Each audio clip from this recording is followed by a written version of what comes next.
Olá, está no ar mais um Direito Sem Fronteiras. Hoje vamos falar do drama vivido por milhões de pessoas pelo mundo. São migrantes ou refugiados que tentam escapar de guerras, como a da Ucrânia, também de conflitos políticos nos seus próprios países, de crises econômicas, desastres naturais, perseguições étnicas ou religiosas. Uma boa parte dessas pessoas sai simplesmente em busca de uma melhor oportunidade de vida. Seja qual for o motivo, passam por momentos muito difíceis, enfrentam violências, xenofobia, racismo, o risco de morrer.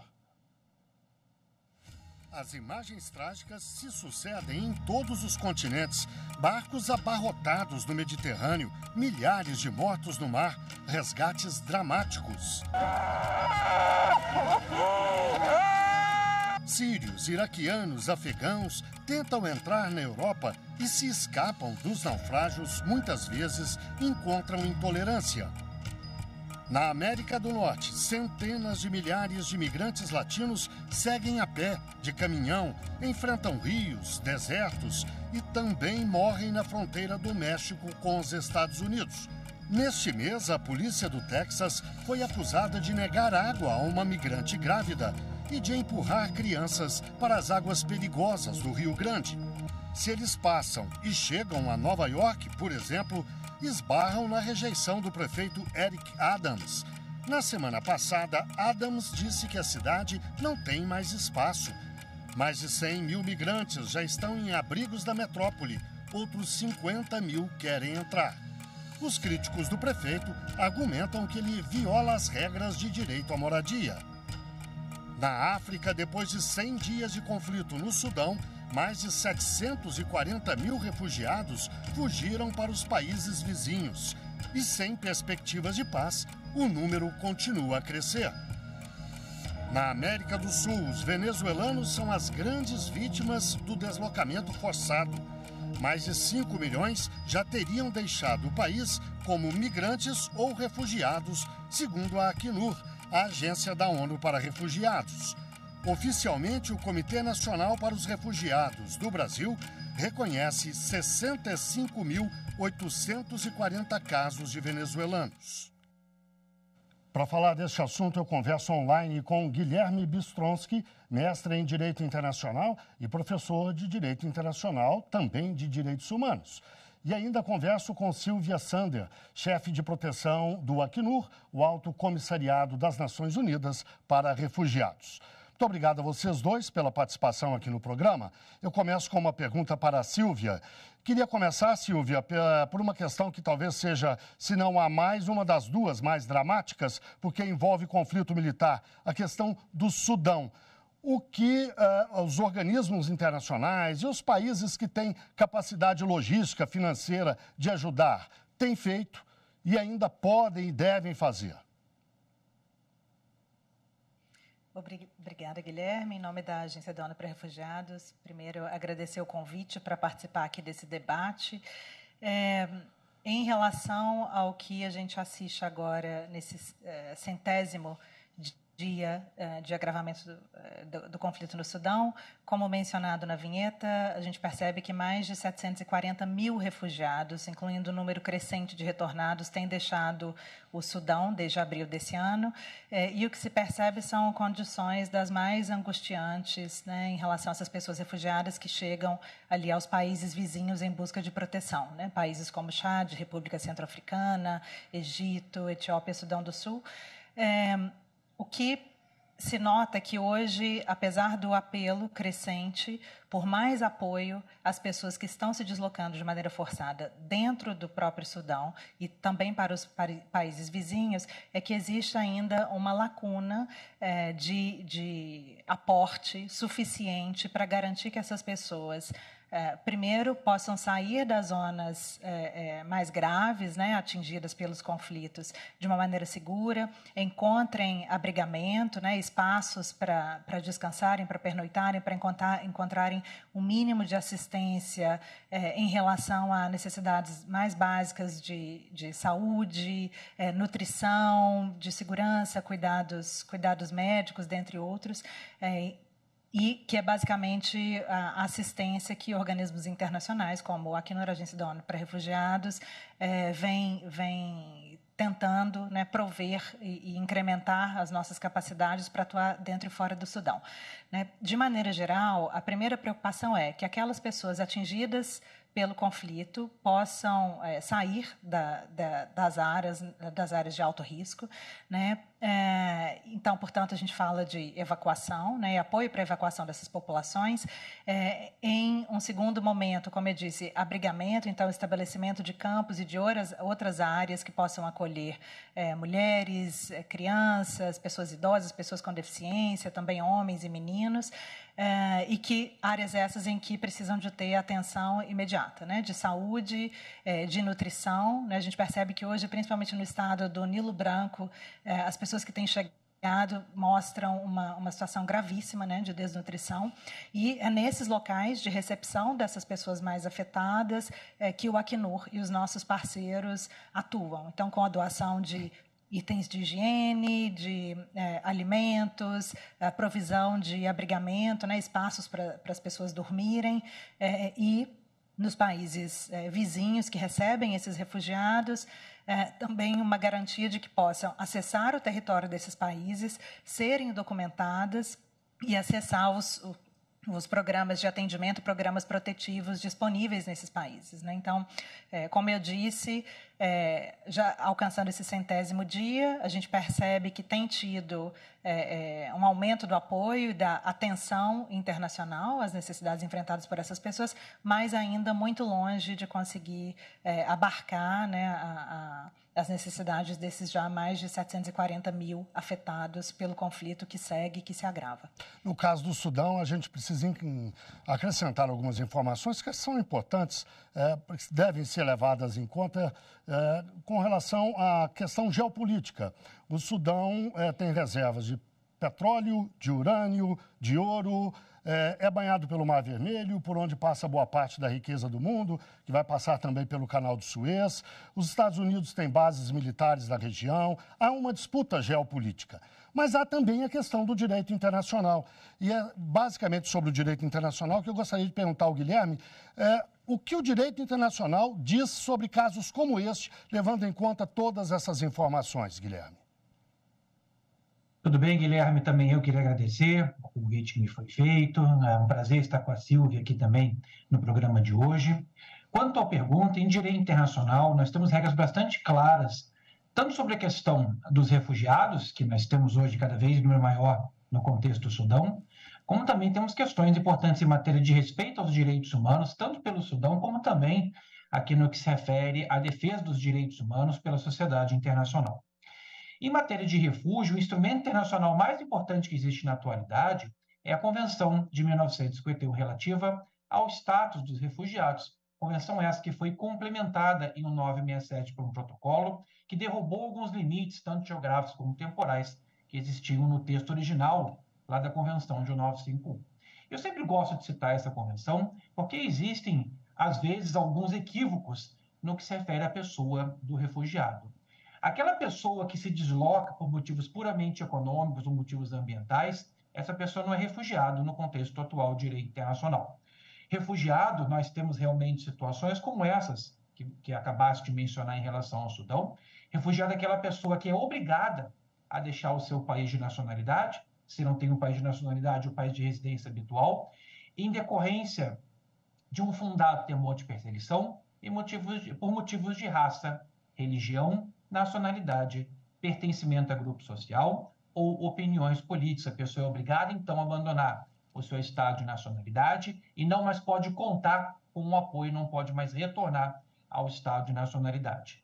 Nesse momento que as pessoas emigram do seu estado de nacionalidade, fogem do seu estado de nacionalidade, surge para a sociedade internacional, em particular para os países que também participam na Convenção de 1951, tal como o Brasil, a obrigação de receber esses refugiados ao seu território e a garantir a essas pessoas um mínimo de direitos humanos, que estão previstos, inclusive, na Convenção de 1951, para que essas pessoas possam ficar, pelo menos durante a duração do conflito no Sudão, no território desses países vizinhos, que a Silvia já bem apontou.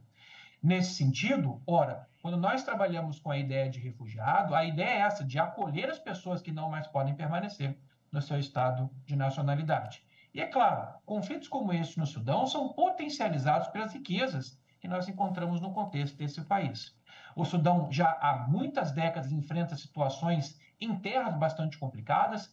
Cabe ressaltar aqui, nesse sentido, que nós tivemos, há alguns anos atrás, uma questão gravíssima, onde nós tivemos violações intensas de direitos humanos da região de Darfur, na parte oeste do Sudão. Inclusive, foi aberto, esse caso foi referendado pelo Conselho de Segurança da ONU ao Tribunal Penal Internacional, que está investigando responsáveis por crimes de genocídio, crimes contra a humanidade no contexto do Sudão no passado.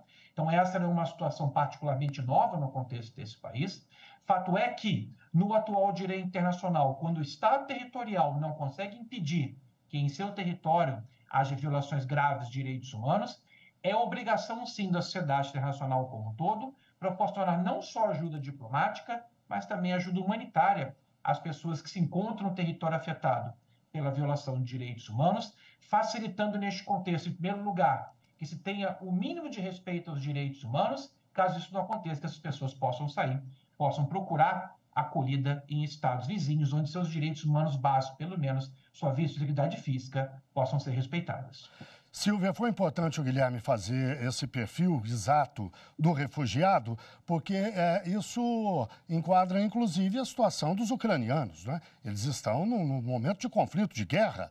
Qual é a situação real hoje dos refugiados ucranianos? Mais uma vez, o que tem sido feito, o que pode ser feito. Me parece até que você lidou, em certo momento, especificamente com essa questão, não é isso? Sim, Guilherme, obrigada. E professor Guilherme, excelentes colocações. Em relação à Ucrânia, a crise decorrente da guerra ali foi um dos principais fatores do batimento de um triste recorde, mais uma vez, no número de pessoas deslocadas de maneira forçada ao redor do mundo. Para mencionar que o Acnur, sempre no mês de junho, lança globalmente as tendências no deslocamento forçado ao redor do mundo, e o que a gente percebe é que até o final de 2022, mais de 100 milhões de pessoas, mais precisamente 108,4 milhões de pessoas estavam em contexto de deslocamento forçado ao redor do mundo. Entre as principais crises, acelerando esse aumento, a gente encontra justamente a Ucrânia, com 5,7 milhões de refugiados, sendo a maior parte na Rússia, com 1,3 milhões de refugiados ucranianos na Rússia, seguida de Polônia, com 1 milhão de pessoas, e Alemanha, 1 milhão de refugiados ucranianos na Alemanha, além de outros tantos países. O que a gente percebe é que, desde o início da guerra na Ucrânia, em 24 de fevereiro do último ano, uma série de ações vêm sendo adotadas pelo Acnur e por outras organizações internacionais e pela sociedade civil, sempre em apoio ao governo ucraniano, que é o principal responsável, digamos, pela resposta às pessoas afetadas pela guerra. E esse apoio ele inclui desde também a evacuação das pessoas, num primeiro momento, sobretudo a partir da região leste, mais atingida por bombardeios, ataques aéreos e também alguns ataques terrestres, para que se deslocassem para as regiões centrais e mais a oeste do país. E também, mais uma vez, a ativação de estruturas de acolhimento para aquelas pessoas que deixaram tudo para trás, casa, roupa, pertences, para terem um espaço seguro para dormir, se alimentar, contar com apoio médico, dentre outras várias necessidades. O trabalho do Acnur, dentro da Ucrânia, com pessoas que são deslocadas internas, então, são pessoas que estão fugindo da guerra, que estão nesse contexto de deslocamento forçado, muito bem ilustrado pelo professor Guilherme, mas que não cruzaram uma fronteira internacional, portanto, são deslocadas internas. Então, ali dentro do Acnur, dentro da Ucrânia, o trabalho do Acnur se volta, no primeiro momento, a ativar redes que possam prestar atendimento psicossocial e protetivo às pessoas nas principais regiões para onde essas populações são evacuadas, e também apoiar a estruturação desses centros de acolhimento, centros de trânsito, e a partir daí começar trabalhar com essas pessoas para que possam, então, refazer os seus planos, né, para um recomeço. Então, a gente sabe que, a essa altura, essa guerra já supera 1 ano, então, pessoas que saíram num primeiro momento, estimando que poderiam voltar para suas casas num espaço de 6 meses, um pouco mais ou um pouco menos, perceberam que esse retorno não é necessariamente seguro, ou seja, os ataques, os riscos, os bombardeios persistem. E aí, isso significa que é preciso ser feito um trabalho para que essas pessoas se recoloquem no mercado de trabalho, para que essas pessoas consigam empreender novas estratégias de subsistência, né, enquanto essa situação persiste. Por outro lado, fora da Ucrânia, uma das primeiras preocupações era, como muito bem citou o professor Guilherme, garantir que aqueles que tenham conseguido deixar o país, que pudessem fazê-lo não só de forma segura, mas que também pudessem ser recebidos por outros países que lhes conceda proteção internacional, né? E proteção internacional entendida como o reconhecimento da sua condição de deslocamento forçado, né, como refugiadas, possibilidades de acessar documentação e acessar direitos nesses países de acolhida, além ou para além da assistência humanitária imediata, né? Então, obrigada. Não, pode concluir seu raciocínio, por favor. Não, basicamente, dizer que o trabalho do Acnur, então, como eu falei, ele vai desde doação de equipamentos para a estruturação desse centro de acolhimento, doação de itens não alimentícios, apoio financeiro, né, através de intervenções financeiras, né, para que essas pessoas tenham algum recurso para também adquirir itens de primeira necessidade, e estruturar programas junto com outros parceiros de atendimento psicológico, orientação social, orientação jurídica, documental, dentre outras atuações. Professor Guilherme, e no caso dos venezuelanos, a classificação refugiados é correta? E mais, o Brasil tem dado o atendimento, tem dado a importância necessária, justa, à vinda desses venezuelanos para cá? Tem dado o apoio necessário? Mas eu vou pedir que o senhor responda daqui a pouco, logo depois do intervalo. O Direito Sem Fronteiras, portanto, faz uma breve pausa e volta já já.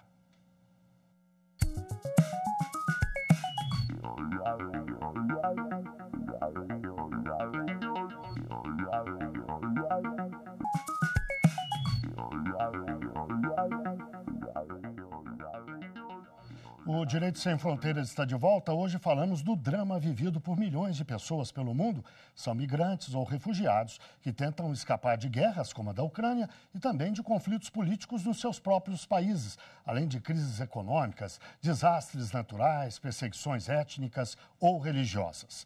Os nossos convidados são Guilherme Bistronsky, mestre em Direito Internacional, professor de Direito Internacional e de Direitos Humanos. E também Silvia Sander, chefe de proteção do Acnur, o Alto Comissariado das Nações Unidas para Refugiados. Professor Guilherme, no bloco anterior eu deixei uma questão no ar para a gente abordar agora. Eu lhe perguntei se o caso dos venezuelanos pode ser enquadrado como de refugiados, da perspectiva do direito internacional. E mais, a forma como o Brasil tem agido nesses episódios tem sido correta na sua avaliação? Tem sido sim, Guilherme. E aqui eu preciso fazer uma rápida análise no que se refere à nossa legislação brasileira no contexto desse tema, refúgio, e também alguma coisa sobre a questão daquelas pessoas que imigram para o território nacional em diversas circunstâncias, como funciona a proteção que a nossa lei garante para essas pessoas atualmente. Nós temos aqui, vale a pena fazer esse rápido parênteses, nós temos em matéria de ordenamento jurídico brasileiro uma das legislações mais modernas do mundo, tanto em matéria de refúgio como também em matéria de migração. Nós temos uma lei em particular específica sobre refúgio em território nacional, que é a Lei 9.474 de 97. Essa lei é mais protetiva do que o próprio direito internacional para situações que envolvem pessoas que de países estrangeiros buscam aqui em território nacional a condição de refugiado, e em particular o caso dos venezuelanos é um caso bastante emblemático de como a nossa lei, no seu âmbito maior de proteção, consegue oferecer garantias a pessoas que vêm para o Brasil, que no próprio direito internacional não são aqui oferecidas, não são garantidas. Na nossa lei, classifica-se também como refugiado, não só aquele que é obrigado a deixar seu país por fundado temor de perseguição, mas também aquele que em seu país percebe ocorrer violações graves e generalizadas de direitos humanos. Então, nesse sentido, as nossas autoridades brasileiras também reconhecem a condição de refugiado, aquele que vem para o Brasil porque simplesmente no seu estado de nacionalidade ocorrem violações graves e generalizadas de direitos humanos, e tais violações, como nós percebemos acontecer nos últimos anos, têm ocorrido no território da Venezuela, há perseguição política no contexto daquele país contra a oposição. Então, há possibilidade, sim, o Brasil tem conferido o status de refugiado a diversos venezuelanos que se encontram no território nacional. Só ressalto que, em relação ao número absoluto de brasileiros, o Brasil é um dos países que menos tem participação estrangeira na sua população. Se você comparar o número de refugiados que existe no Brasil com o número de refugiados que existe em outros países, no Brasil, o contingente de refugiados ainda é muito pequeno para o tamanho absoluto da nossa população. A gente fala em números aqui menores, relativamente falando, em relação à nossa população, é menos de 1% o contingente aqui em território nacional de pessoas que possuem outra nacionalidade. O Brasil não é, como já foi no passado, um país de imigrantes nesse sentido. Em relação à questão da migração por si só, a nossa lei de imigração, que é de 2017, bastante recente, tem 6 anos somente que está em vigor, substituiu o antigo Estatuto Estrangeiro, que era bastante deficiente em matéria de proteção dos direitos humanos, e eu cito a lei de imigração porque ela trabalha com alternativas para aquelas pessoas que talvez no Brasil não tenham como ter o seu status de refugiado garantido, de acordo com as normas que versam sobre refúgio, mas a nossa lei de imigração, com a figura da acolhida humanitária, permite que em diversas outras situações em que a pessoa não pode ser refugiada, mas precisa no Brasil, aqui, se direcionar para o nosso país para obter o mínimo de proteção dos seus direitos humanos, a nossa legislação permite que, em casos que não se enquadrem particularmente como refúgio, a pessoa possa vir e permanecer no Brasil no contexto da acolhida humanitária, por exemplo, em situações que envolvem desastres ambientais no seu país, instabilidade aqui institucional e assim por diante. Então, o Brasil, nesse sentido, tem legislação bastante avançada que permite que venezuelanos e outras pessoas que venham para o Brasil possam aqui em nosso território obter a proteção necessária dos seus direitos humanos. Silvia, embora você trabalhe no Alto Comissariado das Nações Unidas para refugiados, eu gostaria de falar um pouquinho de imigração também com você. O fluxo migratório mais conhecido e mais intenso no mundo é seguramente aquele em direção aos Estados Unidos, o país mais rico do planeta. E a fronteira do México é uma passagem natural bastante movimentada, né?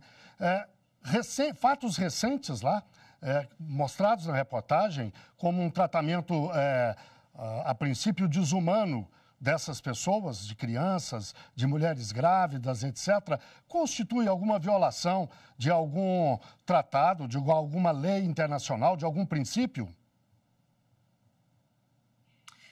Obrigada, Guilherme. Bom, seja sob a lente do direito internacional dos refugiados, que constitui um ramo específico, seja sob a lente do direito internacional dos direitos humanos, o que se entende é que toda e qualquer pessoa que esteja em necessidade de proteção internacional, esteja em um contexto de deslocamento forçado, fugindo de graves perseguições, de guerras, de conflitos, ou, como nomeou o professor Guilherme, em relação a aquilo que se considerou também sobre a Venezuela, ou seja, pessoas que estão fugindo de um cenário de grave e generalizada violação de direitos humanos, essas pessoas têm sim que poder contar com a garantia de proteção, incluindo a garantia de acessar o território do país em que almejam proteção, de terem a sua situação avaliada, né, se são solicitantes do reconhecimento da condição de refugiado. Então, avaliada sob o direito internacional dos refugiados,